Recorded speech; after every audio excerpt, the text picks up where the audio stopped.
Yesterday I only had 2 things. Okay. And then today the biggest thing I did was with Brett, and we walked, and we got to go to the Tower Bridge, and we walked, and Nice. so it was cool. It was like, it wasn't hard, just walk around and talk and look at cool stuff. So it was easy. Nice. Everyone I spoke to wants to talk to you this week.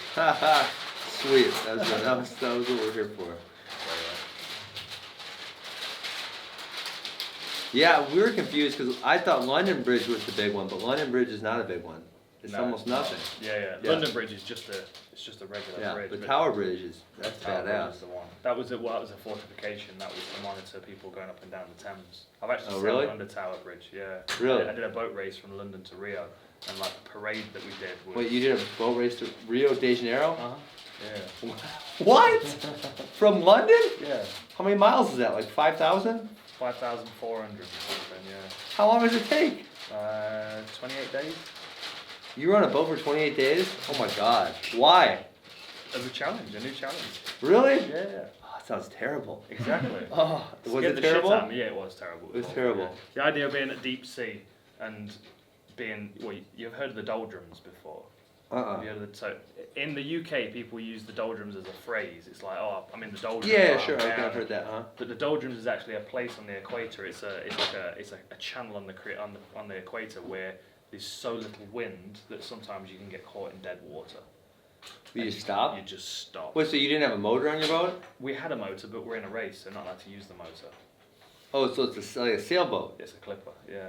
Oh, yeah. shit. So we're sailing the boat around the clock, 4-hour shifts on and off for 28 days. Sail changes. How old were you? Oh, it was just a couple of years ago. Oh my god, that sounds terrible. Oh, how about seasick? Did you puke? I did on training. I did during training off the coast of England, but during the race, no, I was alright. So why did you get picked for the race? Like, are you a good sailor or something? No, I've never done any sailing. So why did they pick you? Because I've never sailed before. That was so it was like a reality show or something. Yeah. Well, no, it was it's called Clip Around the World, and what they do is it's an around the world yacht race that lasts for 11 months. Oh shit. And it's divided into 8 legs. So I did the first leg from London to Rio, and they wanted a UK athlete on each leg of the race. Oh. We had a bunch of people pull out though, so they didn't end up having one. 28 days on a boat. Oh, that sounds rough. Yeah. 24 people on the boat, 16 bunks, so you're hot bunking. So as you soon as you get out your bunk, someone's in, and you take over there. So you do 4 hours. 4 so what do you hours. do the other 20 hours? No, it's 4 hours on, 4 hours off. Oh, So damn! All the way around the clock. Stop. All the way around the clock. Oh, that's extra miserable. I think you got 20 hours off and you were like fucking reading a book or something. No. Oh, that sounds terrible. Oh, it was absolute carnage. They have to pay me so much money to do that. I know, they didn't pay me anything, believe it or not. Oh, I thought, what? No, voluntary. It was voluntary. That sounds like torture. Almost there, guys. That's race start. Holy moly. That's crazy. Wow. 4 hours on, 4 hours off for 28 days straight. Yeah, and then when I got there, I went to see Jose Aldo and got the shit kicked out of me. What, just to train? I went straight to No Brunya. Oh my gosh. Looking like Jack Sparrow with a big beard and all my hair a mess. Oh my god. And those guys just ragdolled me around the place. That's funny. We good, Albert? You will be in 3. Is this out? Can you see? Out. Shotgun? No, I can't see it. Okay, perfect. Perfect. Got it. Okay. Rock fire. Yep. Mm-hmm. Hey everybody, UFC on Facebook Live with Dan Hardy and obviously Ben Askren sitting right next to me. I've been really excited to talk to you this week, and I know everybody in the hotel has been wanting to talk to you as well. Awesome. Are you feeling the love from the fans? I am, and even out on the London streets, and I always thought it was weird when I went to Asia all the time and someone would stop me, because it's like, this is not where I'm from, right? And I come to London, it was like the first thing I get out of the cab, and people are like, oh my god, Ben Askren. You know, it's like, wait, people in London know me? It's still, I guess, a weird feeling to me that happens. Yeah. And I mean, obviously you were outside the UFC for a long time, and there were campaigns left, right, and centre to try and get you in the UFC. Do you feel like people knew who you were, and now you're in the UFC, everyone's glad, or do you think people are now learning about you just now? I think a lot of people knew about me. You know what it is when something like this happens? There's those people who know, they're in the know, right? And they're pushing and they're pushing and they're pushing, kind of like you're talking about. And so then when it finally happens, they're the ones that are telling their friends, like, I've been telling you about this for a year. And that's kind of how the word gets spread. So I mean, yeah, and London's kind of what I call like a fight. Like Vegas is a fight town. London feels like a fight town, and so it's like, man, I've been recognized quite a bit here in London. It just feels like people, and they know about it. They're talking about the fight.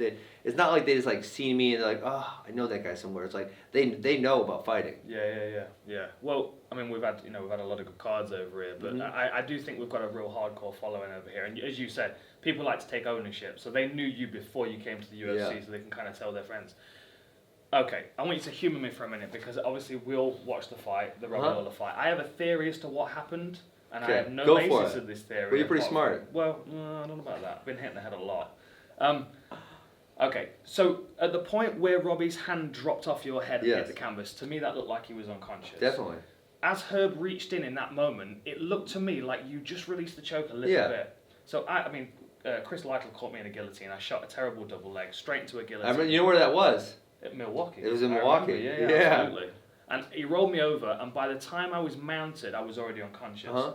But as he adjusted, I managed to get another breath in. I still wasn't sure where I was, but I was aware, I was awake. Yeah. So if the referee would have separated there without me tapping, I would have complained about it. But at the same time, I can watch it back and see that I was unconscious. Yeah, definitely. And I mean, you obviously have trained, besides just being, you mentioned that one fight, but I don't know about you, but like with the choke, I know that I'm not actually going to be injured. So if I'm in training and I get choked, I'm not going to tap out. I'm like, okay, let me go. It's like, I'm just going to keep fighting until I can't. And I can tell you many times, I did that, and then they realize and they let go, and I pop right back up. I'm like, oh, in training, it's like, haha, you got me. You son of a bitch. You damn it. You're kind of annoyed about it. So the fact that someone can, especially, I think it's a blood choke, right? You wake up a little faster. Yeah. Well, when that happens, and then you wake up, the people who are saying they don't wake up like that. Like like you're saying, they've obviously never been there. Because I've personally been there many times, and just when that loosening happens, boom, you get the blood back, you wake back up, and sometimes you don't even, I remember a couple times, like, I didn't even realize that I went out, and they're like, oh yeah, you went out. I'm like, oh damn it, really? Yeah. So it definitely happens. Yeah, there was a fight I had before I joined the UFC, and I was caught in a guillotine again. I have a thing about getting caught in guillotines. It's one of my specialities. I got caught in this guillotine, and I was in the thing for like 20-something seconds, and I can see the point in the fight where I went out and then came back. I mean, I won the fight, but it's that thing where you do, for a brief moment, your body just relaxes and goes limp. And when his hand fell, that wasn't a conscious decision in any way. Definitely not. I mean, that's like, when you watch that, it's not only that his hand drops, but it hits and almost bounces. You're like, he's definitely unconscious there. And so, that's kind of what I felt. And then Herb kind of comes at me, and when he came at me, it wasn't like, it happened. Everything happened so fast. You're thinking about securing the choke, and the fans are going crazy. And he comes at you, and it's like, is he stopping the fight? So I relax a little bit, and then I'm like, oh yeah, he's stopping the fight, and then I totally let go.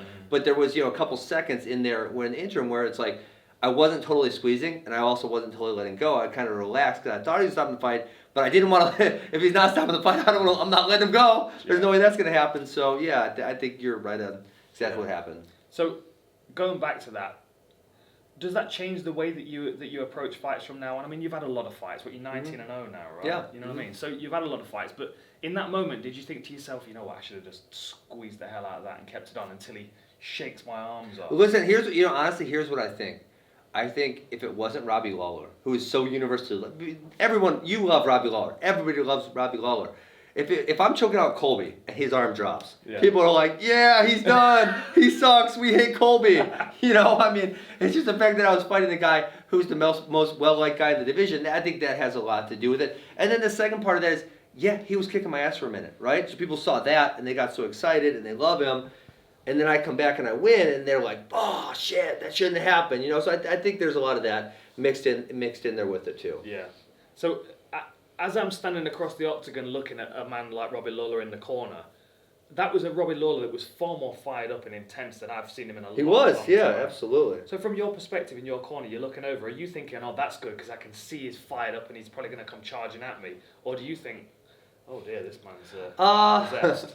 I would say somewhere in the middle. And you're not the only, I've had a lot of people make that comment to me. And, for Robbie, he had a long layoff. He had that great run where he was a champ for a while, and then since then he had the win versus Cerrone, and then the loss versus RDA, which that was where he hurt his knee, and so I think he was like, okay, I need to come back and I need to prove myself, and he was fired up for that, and that's I always want a better version of. So I don't want a terrible version of someone where they say, oh well, yeah, but you beat him, but he's not who he was. I don't want that version, and so yeah, I mean, for me it was just like. Here's what I know. I know if I'm the best in the world at what I do. If I can go execute on what I do, I'm going to be perfectly fine. So for me, it was just like, everything, stay calm, just go get my takedown, go touch them, get a hold of them, and everything will be fine. And I mean, I know this is it's a very subjective question, but at what point in your career did you think to yourself, I'm ready for the UFC now, I'm ready for the call-up? I always thought from fight one, you know what, there was this funny thing. Before I ever had one fight, there was this guy, and I remember the name, this guy named Chris Wilson. I don't know if you remember him at all. Okay, Team Quest, Chris sure. Wilson, yeah. And for some reason, I was with ATT for the first, say, year of my career, because there was an affiliate in the town I lived in.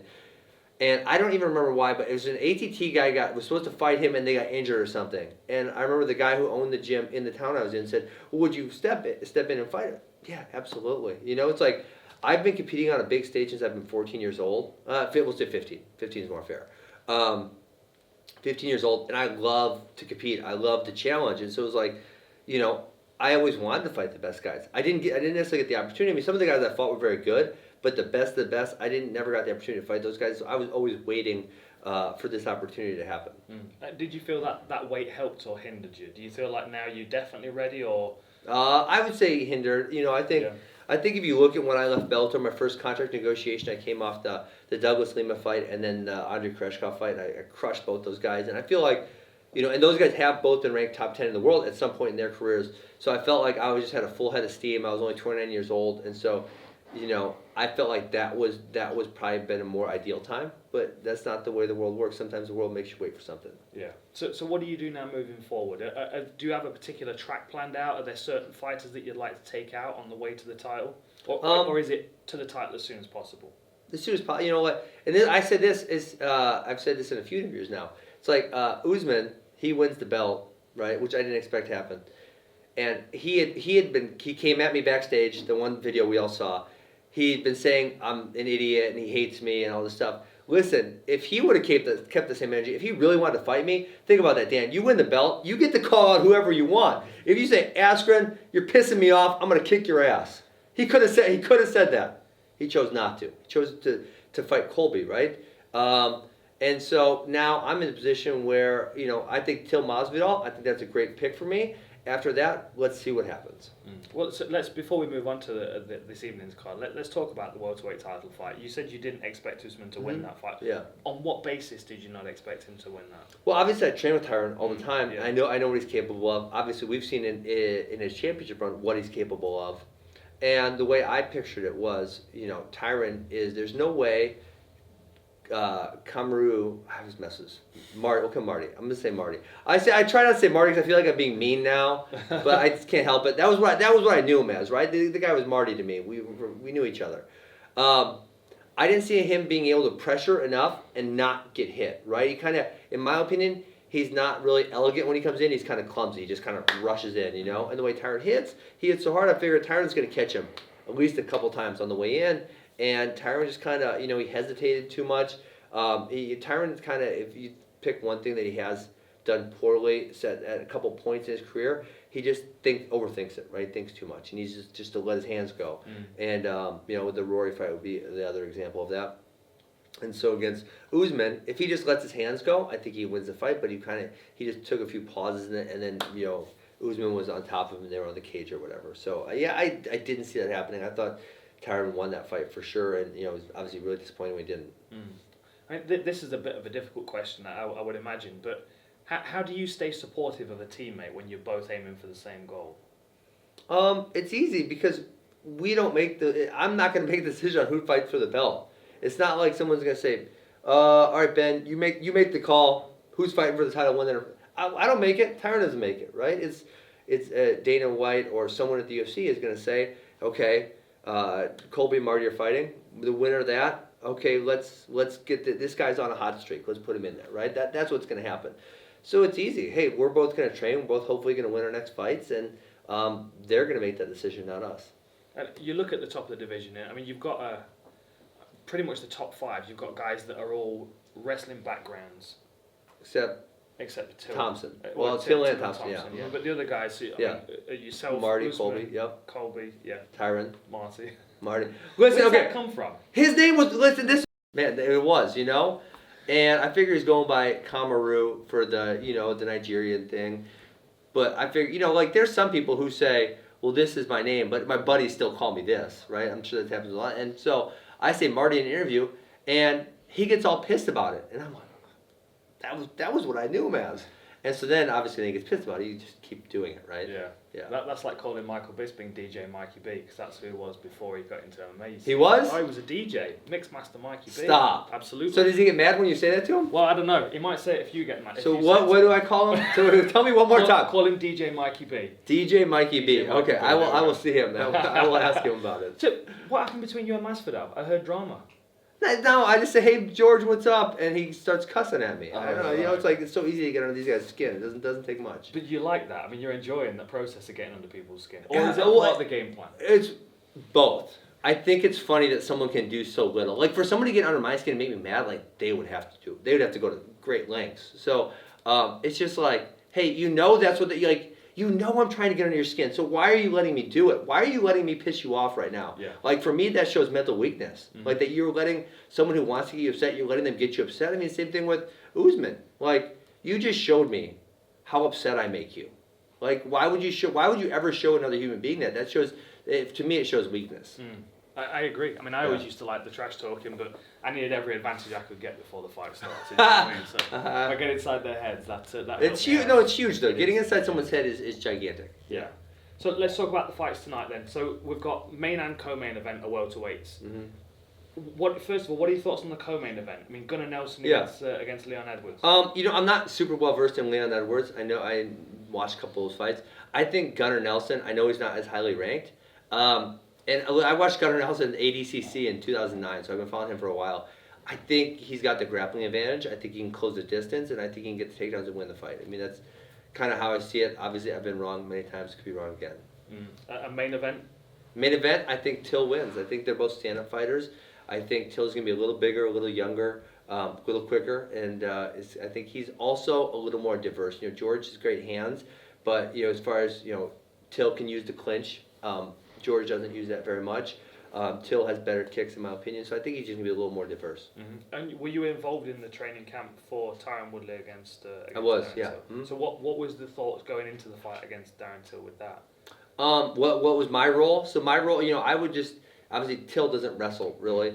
I was just trying to use a lot of clinch and body lock, which is, we kind of thought, hey, what are the only way, what would Till try to do to win this fight? And it's like clinch him, body lock him, put him against the cage, wear him out. That's kind of what he's going to try to do. So that was kind of the game plan that I played. When I was in practice, that's what I was doing to him.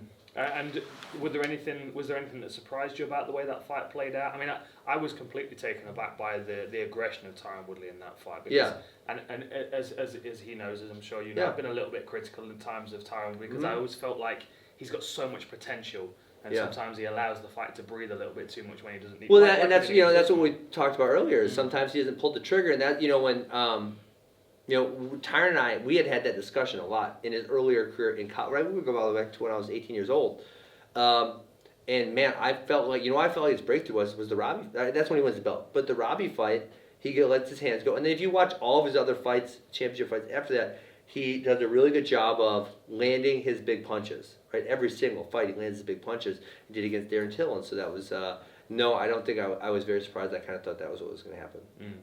And we've got another welterweight fight coming up. A guy you mentioned earlier with Wonder Boy taking on Pettis. Yeah.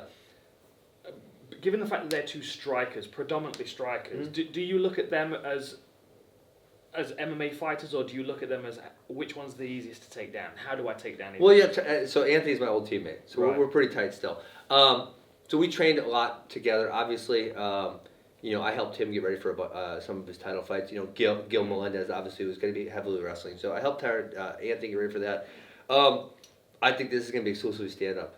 I know Anthony's not looking for the takedown in this fight. I know Wonder Boy. I don't think he can do takedowns. So it's going to be exclusively a stand up fight. Anthony obviously comes from a karate background. Wonder Boy does too. So I think it's going to be a fun fight. I'm just looking for I want Anthony to win. Obviously, I'm teammate, friend, would like to see him do really well, and I think he can. I think he's really dynamic, and the thing Anthony struggled with is the pressure, and that's something Wonderboy doesn't do. If you look at Anthony, Anthony's never struggled with just a striker versus strike. Even think about the Tony Ferguson fight. Anthony landed a lot of great strikes, but what he eventually overcame him was the pressure, right? Ferguson's going to pressure and take you down and pressure and clinch you, and that was kind of what was the eventual demise in that fight.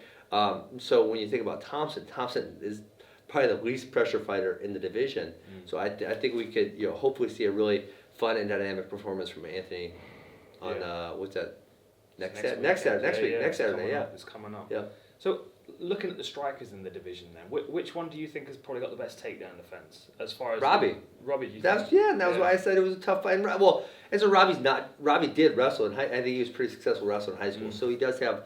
It's not like he wrestled at a high level, but he's got that background. So Robbie's one of the better strikers in the division, and he had great takedown defense. So I said, and I said that, hey, if there's a prototype to beat me, someone who strikes well, strikes hard, right? He hits hard too, and has good takedown defense, and that's Robbie. And I think when you look at that, if you look at that mold, he's the best one in the welterweight division, bar none.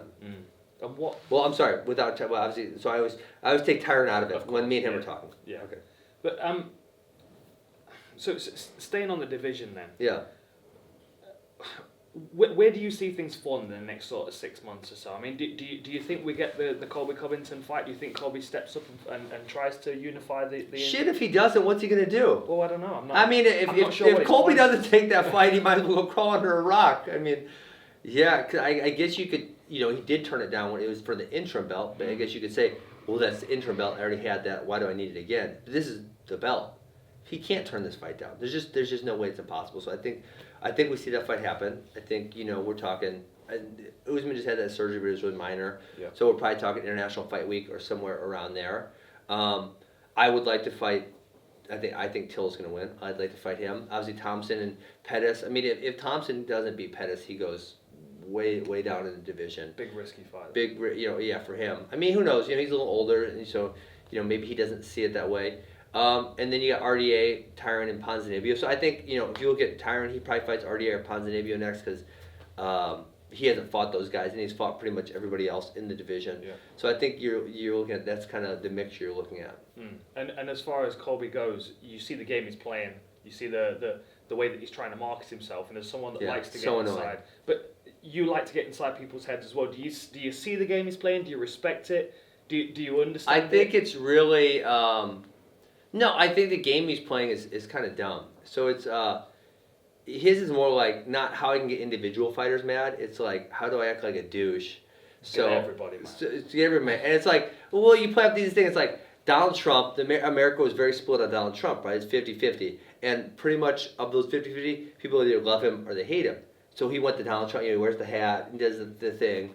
And so a lot of people say, oh, I hate him, right? And so it's just like, that's like, you can't find a more creative way to make that happen. It's just kind of lame. And now that Trump's been president for so long, people are not nearly as passionate as they were right away. So it's kind of, you see it wearing off with Colby. And then what's his backup plan? And the answer is, well, he doesn't really have a backup plan. There's not much else there besides be a douche. I mean, that's what he's good at.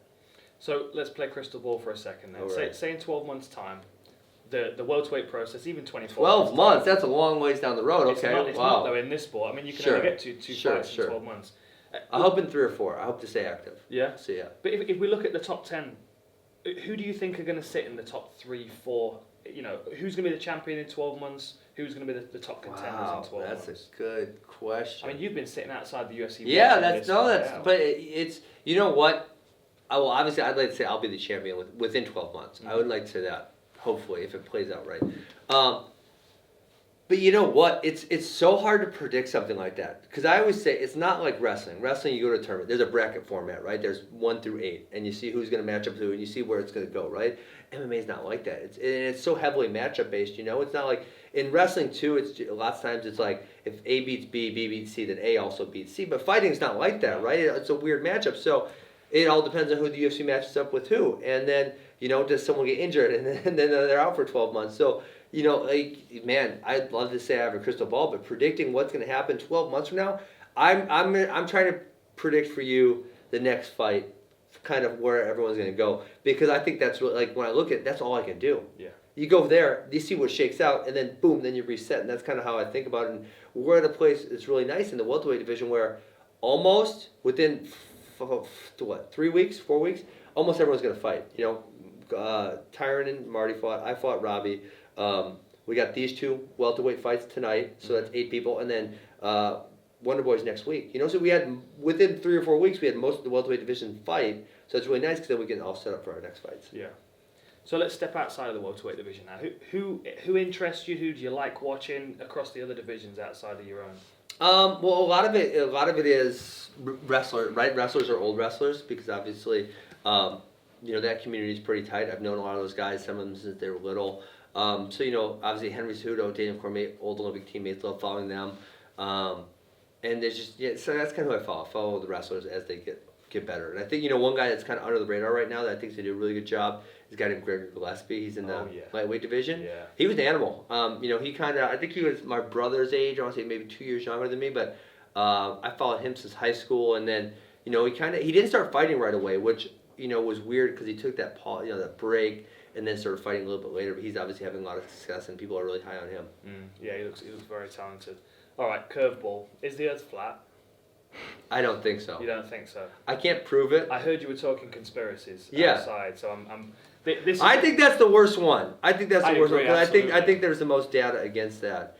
Absolutely. So I would say highly. I would go worse than I don't think so too. As I think that's very highly unlikely. Good. Well, although I don't like saying things are impossible. Okay. So we'll go very highly unlikely. Okay. Very highly. What do you unlikely. think? No, I don't think it's flat at all. No, You took a boat halfway across the world. We were just talking about this. When I was at the top of the mast, 100 feet off the ocean, you can see the curvature of the Earth in every direction. So I can't believe it because I've seen it with my own eyes. Yeah. So what would a flat Earth person say to that?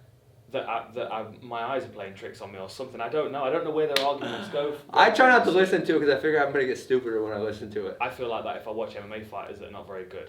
My own technique gets worse. My own logic so lowers. true. If I Yeah. So what conspiracy theories do you like then? Oh, I don't. What? Anything believable? Anything? Is the real Paul McCartney dead? I mean, I don't know. That must be an English one. I don't know that That's one. an English one. There's a documentary on Netflix though. I'd encourage you to I think watch the it. JFK one is pretty interesting. Okay. I think there's some decent evidence. And they said they were going to release all this stuff like what was it, a year ago or 2 years ago, and then but they didn't. They ended up only releasing like a handful of files, and a whole bunch of stuff was redacted. So, Yeah. But yeah, I try not to talk about that too much because it's such a hot button issue and. People try to categorize you. They say you say one thing, and then all of a sudden you're in that category. So sure. I stay away from it. What about aliens? I'm gonna say it's more likely that aliens exist than that the Earth is flat. That's fair, right? I think I know I have a handful of friends that are really passionate that aliens exist. Yeah. I am not there yet. I don't think so, but I think it's more likely than the Earth being flat. Okay. Well, I mean, we're getting down to. What would you go if I say you have to pick one of these two? Earth is flat or aliens exist. Which one are you picking? Aliens exist, Okay, definitely. sure, Definitely. sure. It's far more believable. Far more. Yeah, I think so too. Far Absolutely. Okay. Last question, and this is for me personally. What were your thoughts on GSP as a champion? The problem now is that we're not going to get to see you two compete. Or are we? Well, I think there's a chance. oh, there's a conspiracy theory coming. That is not a damn conspiracy. George gets paid a lot of money. He's gonna say yes. Hey, you said that you don't, you said that he's. That is not a conspiracy. No. No. So you think he's going to come out of retirement? Do you I think think you can entice him out of I retirement? think I could entice him. Yes. Do you need the world title to do that? Yes. Okay. Yeah. So the goal is to get the world title and then encourage GSP to come out of retirement. I'm not gonna hold. I'm not gonna hold my breath and say I can guarantee he's coming out of retirement. I think there's a definite possibility that he would consider if I was the champion. You know, I don't think we. Well, I don't know what you know. I don't know anything. I don't think we got all the cards in the GSP Khabib thing. I think they were really trying to make that happen. And for whatever reason, whether it was a business thing or I don't know what it was, but they couldn't make it happen. So he said, "F it, I'm out." Right. You know, but I think he wanted that fight. I think he wanted to make it happen because for him it's about legacy, and you know, he wanted to beat Bisping for the 85 title. If he goes down and beats Khabib, I mean, that's a huge feather in the cap. Obviously, no one's beaten Khabib. So I think he really wanted that fight, and I don't know what happened behind the scenes. Obviously, he didn't get it, and he said, I'm done with this. But I think under the right circumstances, he could come out. If I'm 21-0, 22-0, and I have a world title, I think there's a definite chance. Because if I'm 22-0, so right now, if you say, who are the greatest welterweights of all time? my list goes GSP, Tyron, Matt Hughes. Those are that's my opinion. I think that's fairly well, I think some people might argue the Tyron and Matt Hughes thing. I think that's fair. I think you put number one welter, you put GSP at number one, right? Okay, number one. He So- kicked my ass. Kicked my ass. He's pretty good at fighting. Oh yeah. So I think if you say, okay, Ben's 21, 22 and 0, and he has a world title, I think then now you say 2, 3, and 4. Askren, Hughes, Woodley. You can mix those up and throw them any way around, right? And I think GSP says if I go beat up Ben, now I'm like way up here, right? He says no one's ever passing me again for the best welterweight of all time. I'm up here. I did it because he did it. Right? When was the first time he won the belt? Was Rematch against 06? Matt Hughes, wasn't it? Yeah. was 06? So you say I was the best in the world in 2006. I'm the best in the world in 2020. That's really, really like how do you top that? Oh, You know what I'm don't, saying? do you? You don't. No. How is GSP's wrestling from a wrestler's perspective? Because I mean, obviously, he wasn't a wrestler before he got into Yeah. MMA. Mhm. He's adapted his game to suit MMA, but he's predominantly a So- wrestler in MMA. Yeah, so I think you'd say like how is wrestling for wrestling? I don't know. How is his wrestling for MMA? It's really, really freaking good. And I think a lot of he has great timing. Yeah. You know what I'm saying? Like his timing on the punches into takedowns or the strikes into takedowns, you could argue that it's the best ever. I mean, I would argue that Khabib does a better job staying on top in certain other aspects of wrestling. Khabib does a great job. But as far as someone who uses punches into takedowns, there's not a lot of people who are better than him at that. If anyway, I might say the best. Really? Yeah. So if we did, I mean, say if we saw a catchweight fight between Khabib and GSP. That would be really. I would lean towards GSP. I think for Really? sure. I mean, the one thing that's hard is if you watch GSP, he does definitely get tired as the second, third, fourth rounds, and when he gets tired, he relies more on his ability to go get the takedown and then hold him down, and then they can't do anything against him, right? And so we've never seen him against someone who you can say Josh Koscheck was a high level wrestler. I absolutely give you that. But Josh Koscheck didn't always use his wrestling in MMA. Mhm. He wasn't like a Khabib or like a me or someone who they use a lot of wrestling. Even like GSP, Josh Koscheck wasn't that, So we never got to see GSP versus that super high level wrestler. So it's always curious to me how that would have turned out. So if we didn't get the GSP fight for you in your future, would you be interested in facing Khabib? Oh, I'd love that. Yeah. Absolutely. Yeah. And how would that play out? Do you think would you try and keep him standing to nullify his? No, I'll take him down. You would. Yeah, right? I'm gonna out wrestle him. We'll say 99 100 times I'm out wrestling Khabib. Very cool. So hopefully at 165. I Yeah. know he's big for 155. So yeah. So hopefully that happens. So once the fights are wrapped tonight, you're sticking around in the UK for a little while. What are your plans? No, not too long. Actually, I'm taking off tomorrow morning. Okay. I got to see quite a bit of stuff yesterday. Yeah. Friday, got to see a lot of stuff Thursday, and then this morning I'm going to see some stuff also. Nice. Yeah. Nice. Well, I won't keep you any longer. Thanks so much All for right. your time, man. Appreciate it. Really glad you're on the UFC roster. Finally, Ben Askren, ladies and gentlemen. Thank you for joining us, UFC on Facebook Live. Check it out next time.